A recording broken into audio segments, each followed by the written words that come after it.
வாட்டம் உற்ற முகத்துடனே வளரும் பிள்ளை படித்துயர நாட்டத்துடனே நூல் கேட்பான் நாளும் தவணை சொல்லிடுவாள். ஈட்டும் கூலி எல்லாமும் ஏதும் அற்றே தீர்ந்துவிட கேட்ட பொருளை வாங்குவது கேள்விக்குறியாய் ஆனதங்கே. அன்னம் இட்ட கைகளினால் அரிவாள் தூக்கி அறுவடைக்கு சென்ற பெண்ணோ வாடுகிறாள், சிறிய கூலி வாங்குகிறாள். என்ன செய்வாள் இயலாமல் இவளின் கணவன் படுத்திருக்க, சொன்னால் பாவம் நிலைமையினை சோற்றுக்கங்கே வழியில்லை.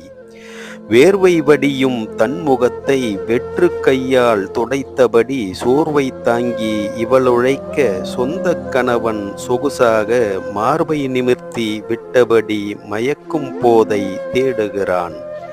யார்தான் இருந்தும் உலகினிலே